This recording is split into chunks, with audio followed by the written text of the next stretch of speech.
Hello, apa khabar semua? Nama saya Lee Kwek Hui. Saya adalah pensyarah ekonomi dari College Matrikulasi Perak. Hari ini, Miss akan mengajar anda bab 6 iaitu Belanjawan Negara, Dasar Fiskal dan Dasar Kewangan. Okey, hari ini kita hanya fokus kepada subtopik 6.1 sahaja iaitu Belanjawan Negara. Okay, seperti apa yang telah dibincangkan pada video yang lepas, belanjawan negara ini mempunyai 5 subtopik kecil. So, untuk subtopik kecil yang pertama, yang berkenaan dengan konsep, kita pun telah bincangkan dah. So, untuk hari ini, kita akan fokus tentang hasil kerajaan dan juga perbelanjaan kerajaan. Kemudian, subtopik kecil yang seterusnya adalah berkaitan dengan hutang serta kebaikan dan keburukan hutang.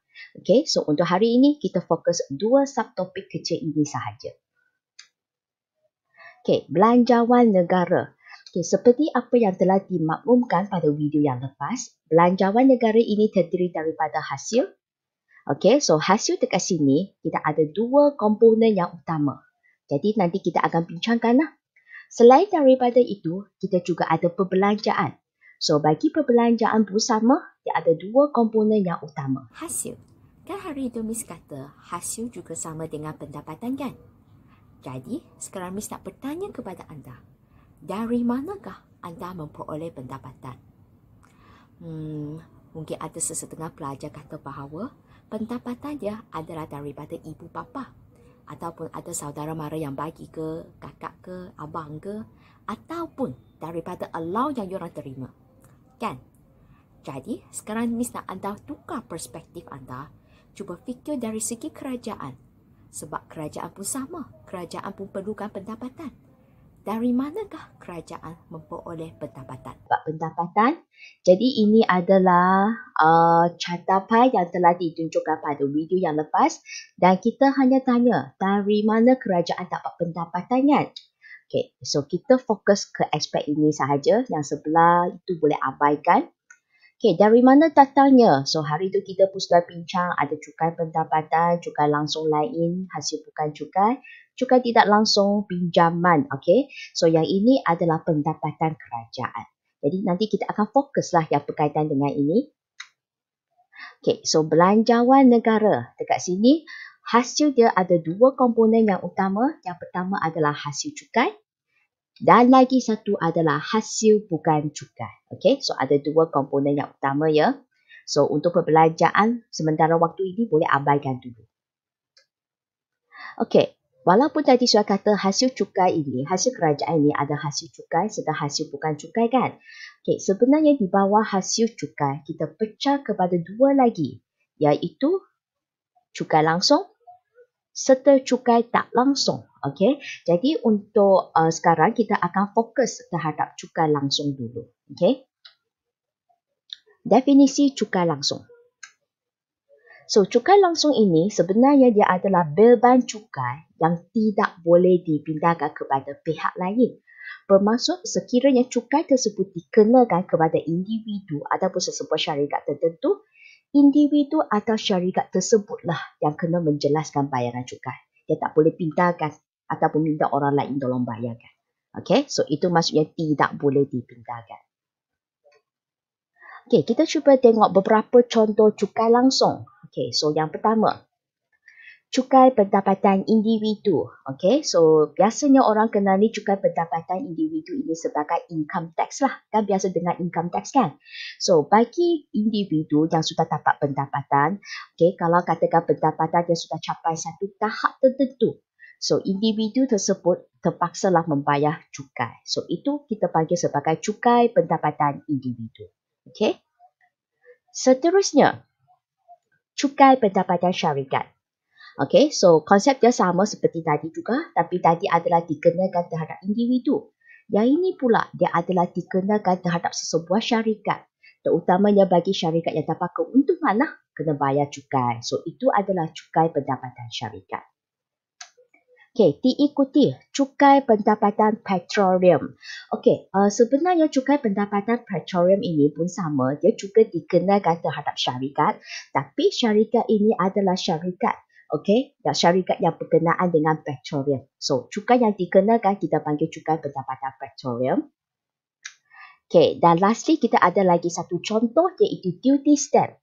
Okey, duty stamp ini sebenarnya dia adalah merujuk kepada surat ke ataupun dokumen yang melibatkan perundangan. Maksudnya dia adalah sah dari segi undang-undang lah. Okey, yang biasa dikenakan duty stamp ini, misalnya kalau katakan kita nak beli rumah ke, kan ada dokumen-dokumen yang perlu tanda tangan kan. So dikenakan duty stamp lah. So itu adalah cukai yang dikenakan secara langsung. Individu tersebut ataupun syarikat tersebut yang kena menjelaskan bayaran dia. So itulah cukai dia. Okey, seterusnya kita akan sambung dengan cukai tak langsung pula. Okey. So definisi cukai tak langsung. Kita cuba tengok definisi dia. Di mana beban cukainya boleh dipindahkan kepada pihak lain. Boleh dipindahkan kepada pihak lain ini, maksudnya dia boleh suruh pihak yang ketiga tolong dia bayarkan. Okey, so boleh dipindahkan. So sekarang kita cuba tengok beberapa contoh bagi cukai tak langsung. Okey, yang pertama cukai jualan. Okey, ini biasa pelajar dengar kan, cukai jualan. So, untuk cukai jualan ini, kadar yang dikenakan, okey, biasanya adalah 10%. Okey, biasanya adalah 10% dan kadang kalau ada wujud 5% ataupun 20% jugalah. Ini ikut jenis barang dia lah. Okey, so apa itu sebenarnya cukai jualan? Okey, dia adalah barang-barang ataupun produk yang dihasilkan daripada kilang kemudian dijual. Okey, dijual kepada individu ke. So itu dikenakan cukai lah. So itulah cukai jualan. Seterusnya kita ada cukai perkhidmatan. So untuk cukai perkhidmatan, kadar yang dikenakan biasanya adalah 6%, 6%.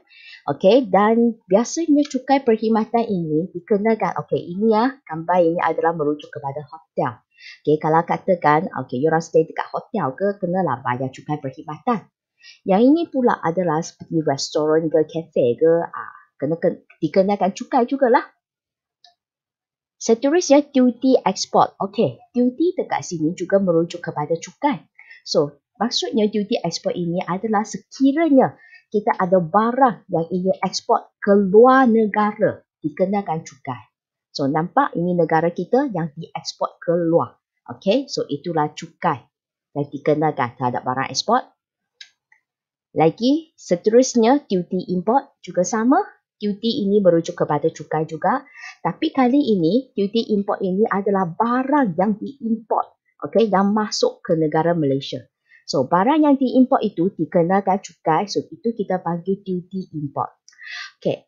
Walau bagaimanapun, kadang-kadang ada sesetengah barang dia tidak dikenakan duty import walaupun barang tersebut diimport. Tapi barang tersebut akan dikenakan cukai jualan. Okey, itu sebagai maklumat tambahan lah. Seterusnya kita ada duty excise. Okey, apa itu duty excise? Juga sama duty ini adalah merujuk kepada cukai. Kita cuba tengok. So, contoh dia adalah seperti rokok ke, tembakau ke. Okey, so ini adalah alkohol. Okey, ada daun teruk, playing card. Lepas tu ada mahjong tiles. So, barang-barang ini akan dikenakan duty excise. Okey. So, ini adalah contoh-contoh lah bagi cukai tak langsung. Okey, kita sudah habis bincang berkaitan dengan hasil cukai yang terdiri daripada cukai langsung serta cukai tak langsung. Okey, seterusnya kita akan sambung hasil bukan cukai. Okey. So, definisi hasil bukan cukai.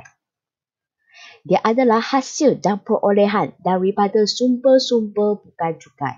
Maksudnya sekarang segala perolehan yang diterima oleh kerajaan, janji dia bukan daripada sumber cukai, so itu adalah hasil bukan cukai. Kita akan kategorikan di bawah sini.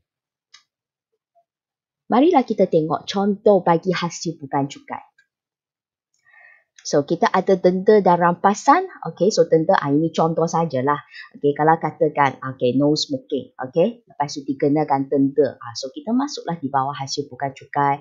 Ataupun rampasan, segala harta ke ataupun barang ke yang dirampas oleh kerajaan juga dikira di bawah hasil bukan cukai. Seterusnya, lesen dan permit. So, inilah contoh dia. So, kalau lesen time permit ini dia adalah merujuk kepada lesen perniagaan lah. Kalau anda ingin menjana sesebuah perniagaan ke, okey, kena mohon dulu. Lepas mohon barulah dapat lesen. Okey, kalau tak dia macam illegal lah. Okey, berniaga secara haram. So, tak boleh nanti kena tangkap. So, ini adalah lesen time permit dia. Okey, so ini juga hasil kepada kerajaan. Sambung lagi, royalty petroleum. So, royalty petroleum ini biasanya dibayar, okey, dibayar oleh Petronas. Contoh, dibayar oleh Petronas kepada siapa? Biasanya kepada kerajaan negeri. So, contoh dekat sini, contoh Petronas membayar royalty petroleum kepada negeri Sarawak. Okey, itu contohlah. Okey, faedah dan perolehan pelaburan. Okey, segala pelaburan yang dilakukan oleh kerajaan dapat faedah ke, okey, kita akan masuk di bawah hasil bukan cukai. So, contohnya mungkin dia melibatkan pembelian bond ke, ataupun melabur ke, membeli saham ke, so dapat faedah ke. Okey, kalau beli saham tu dapat dividen kan. So, itu dikira perolehan lah dari segi pelaburan dia. Diikuti dengan sewa harta kerajaan. Okey, kalau katakan kerajaan ada harta, contoh mungkin ada dewan ke, okey, so mungkin ada pihak ke yang nak sewa ke untuk apa-apa program ke, dapat hasil kan. So, dia juga akan dimasuk di bawah hasil bukan cukai. Okey, tadi kita pun sudah belajar pasal hasil kerajaan. So, sebagai ulang kaji sikit, kita sudah belajar hasil kerajaan ini terdiri daripada dua komponen yang utama. Yang pertama itu adalah hasil cukai. Okey, lagi satu adalah berkenaan dengan hasil bukan cukai.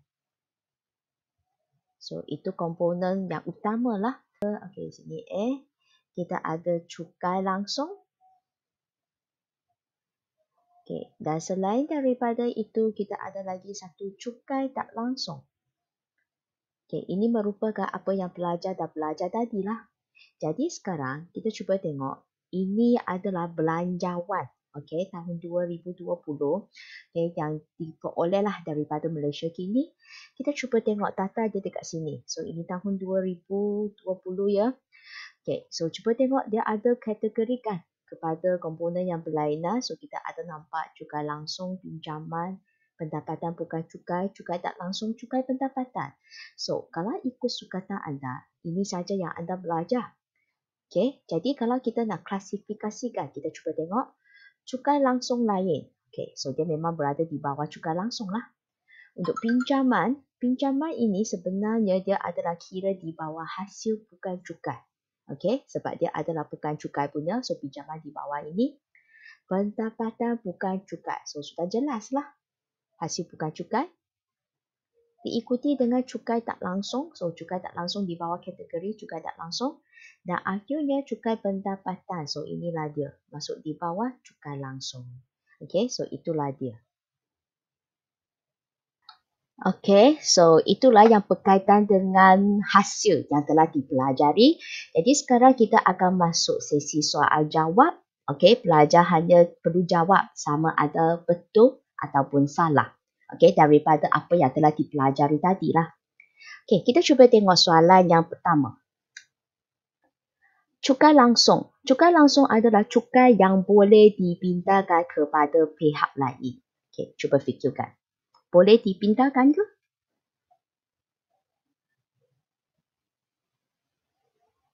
Okey, jawapan dia salah. Okey, kita cuba tengok kenapa salah ya.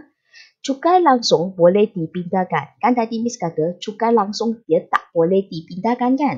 Apa-apa pun pihak tersebut yang tetap kena bayar sebab dikenakan secara langsung. Okey, so pernyataan ini adalah salah. Sepatutnya cukai langsung adalah cukai yang tidak boleh dipindahkan. Barulah betul ayat tersebut. Okey, sambung B.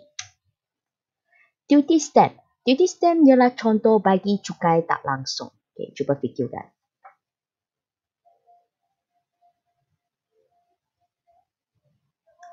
Okey, jawapan dia salah.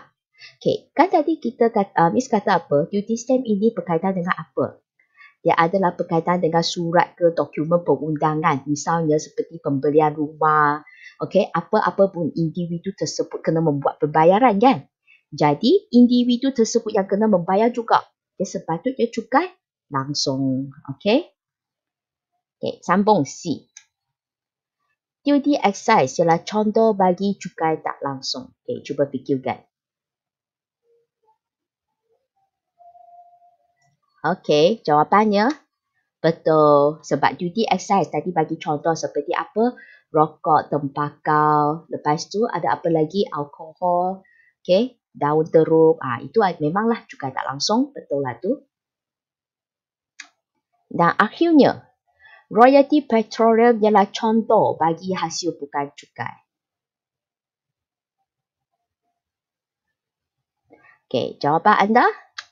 Ya, betul. So, itulah jawapannya. So, apa yang Miss uji tadi ini semua adalah berkenaan dengan perbelanjaan yang anda sudah belajar sebentar tadi. Okey? Sekarang kita sambung. Okey, bahagian ini sudah settle ya. Sekarang kita sambung perbelanjaan.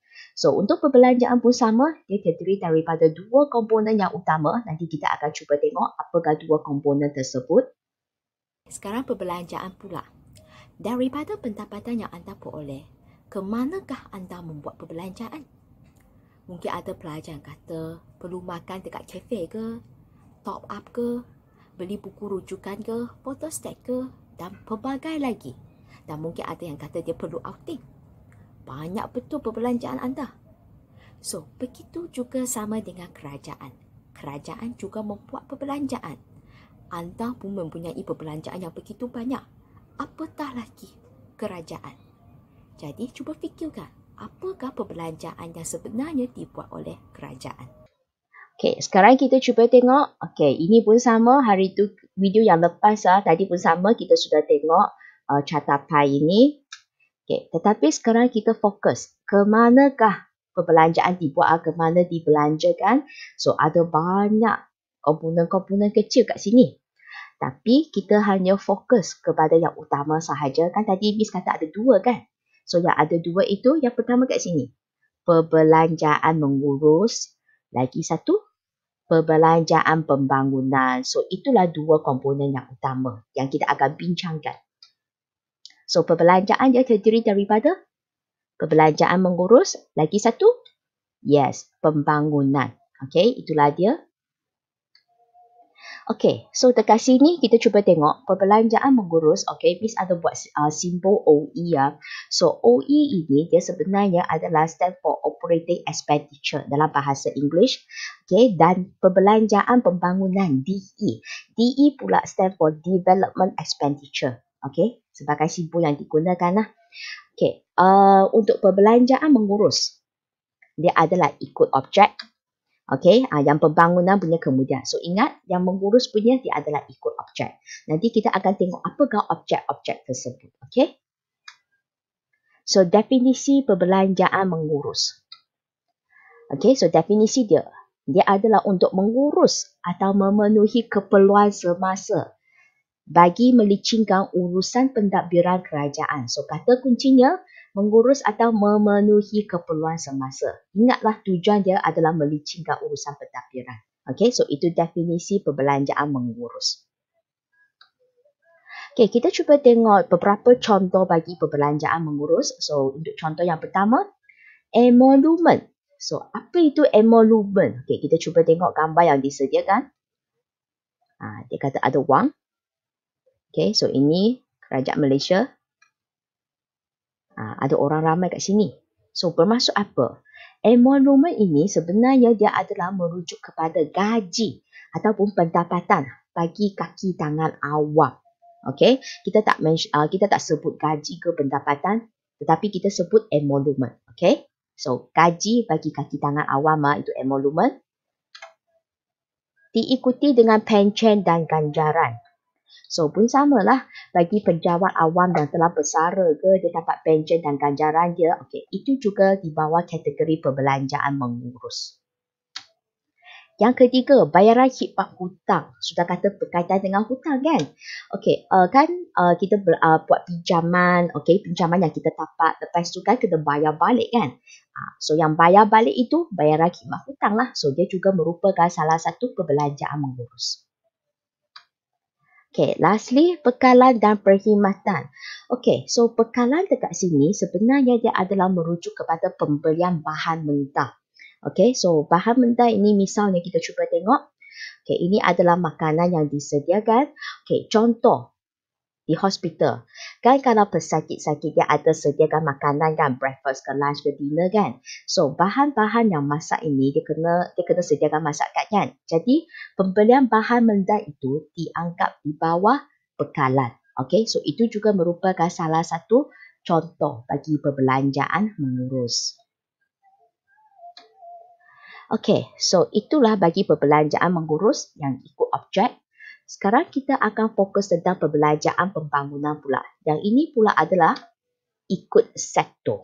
Okay, so nanti kita akan tengok ada berapa sektor yang wujud dekat sini. Definisi perbelanjaan pembangunan. Tujuan dia adalah untuk membiayai pelbagai projek pembangunan. Kan sudah kata perbelanjaan pembangunan kan, dia mestilah berkaitan dengan pembangunan. So, projek pembangunan dekat sini. Okay? Okay, jadi sekarang kita cuba tengok beberapa contoh perbelanjaan pembangunan. Untuk maklumat anda, perbelanjaan pembangunan ini kan tadi Miss kata ikut sektor kan. So ada 4 sektor yang utama.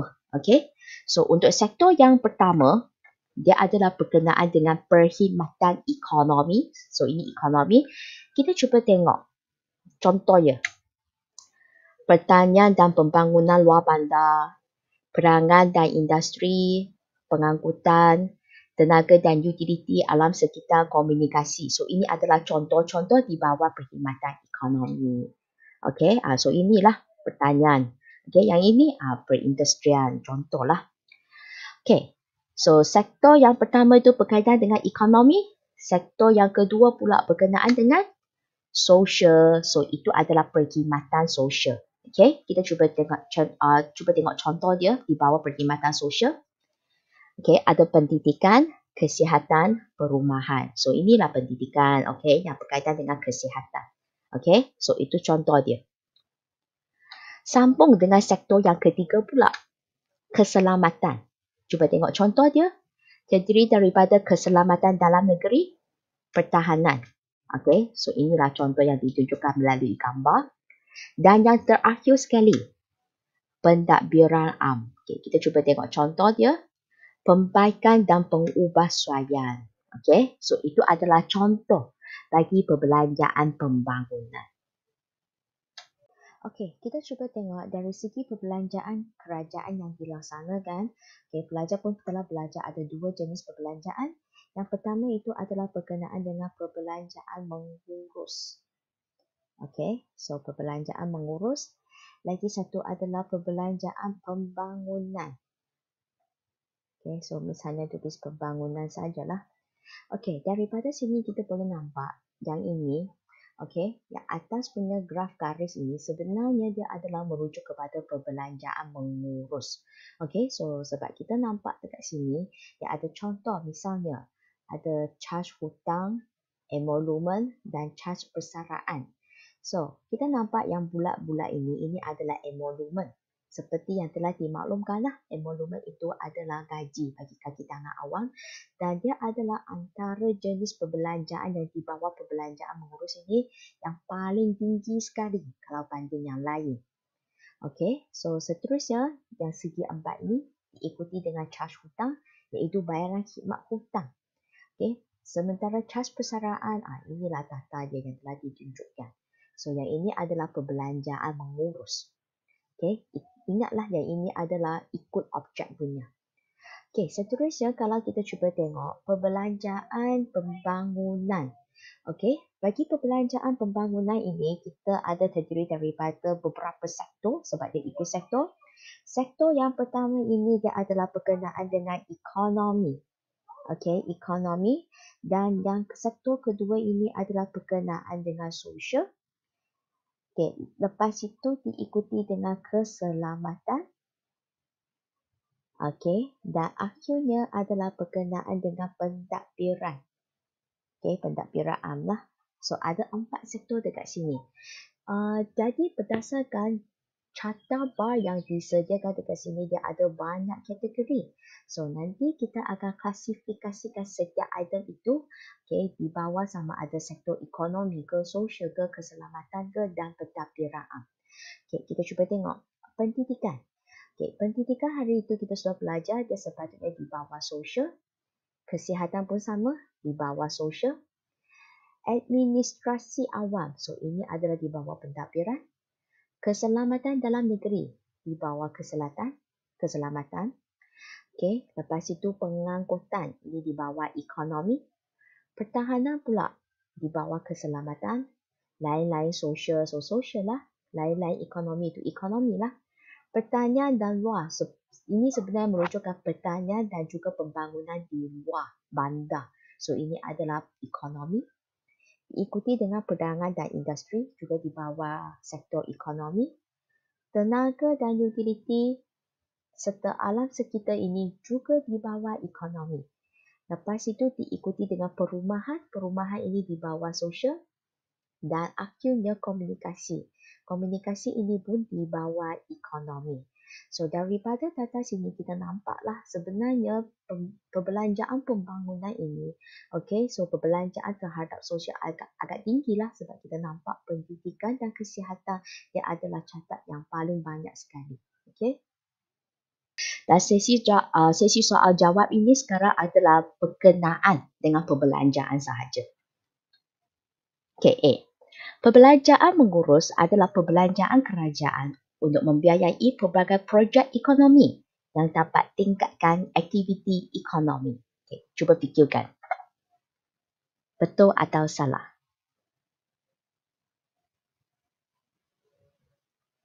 So, apa jawapan anda? So, kita cuba tengok. Salah. Kenapa ya? Sebab kan tadi Miss kata definisi perbelanjaan mengurus, apakah kata kunci dia? Dia adalah untuk memenuhi keperluan semasa. Dan tujuannya melicingkan pentadbiran, urusan pentadbiran. Yang ini apa? Membiayai pelbagai projek ekonomi yang dapat tingkatkan aktiviti ekonomi. Ini sebenarnya merujuk kepada pembangunan. Sepatutnya ini kalau perbelanjaan pembangunan, barulah betul. So pernyataan A ini salah ya. Kita sambung B. Emolumen adalah contoh bagi perbelanjaan mengurus. Cuba fikirkan. Apakah jawapan anda? Ya, betul. Kan tadi saya katakan emolumen ini merupakan komponen yang paling tinggi sekali, perbelanjaan yang paling tinggi di bawah perbelanjaan mengurus. Sambung C. Bayaran khidmat hutang ialah contoh bagi perbelanjaan pembangunan.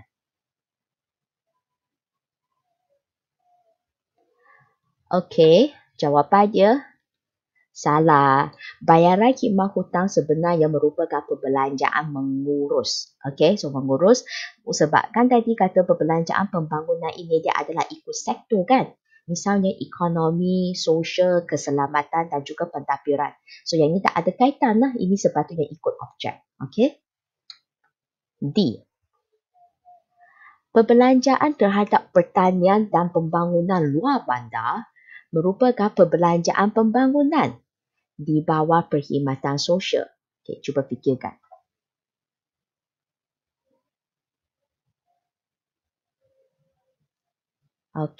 So jawapan anda? Ya, salah. Kita cuba tengok ya. Perbelanjaan pertanian dan pembangunan luar bandar ialah perbelanjaan pembangunan. Yes, pernyataan dekat sini betul. Tetapi dia bukan di bawah perkhidmatan sosial. Dia sepatutnya di bawah perkhidmatan ekonomi. Sebab perkhidmatan sosial ini tadi kita bincang terdiri daripada apa? Misalnya kesihatan, pendidikan, itu barulah perkhidmatan sosial. So ini jawapan sepatutnya di bawah perkhidmatan ekonomi. Rasanya pelajar pun telah memahami apa itu hasil kerajaan serta perbelanjaan kerajaan secara terperinci. Sama ada dari segi definisi ke ataupun dari segi contoh. Sekarang Miss nak bagi tahu anda ada beberapa rumus yang pelajar perlu ingat dan hafal sebab mungkin soalan akan diuji. Mungkin melalui soalan kuantitatif ke. So jadi ingat 4 rumus. So ada 4 rumus yang pelajar perlu ingat. kita cuba tengok rumus yang pertama, jumlah hasil. Apa itu jumlah hasil? Tadi sudah belajar kan? Okay, cuba fikirkan. Dan lagi satu, rumus yang kedua, jumlah perbelanjaan. Ini dua sepatutnya boleh jawab punya. Okay, cuba fikirkan dulu.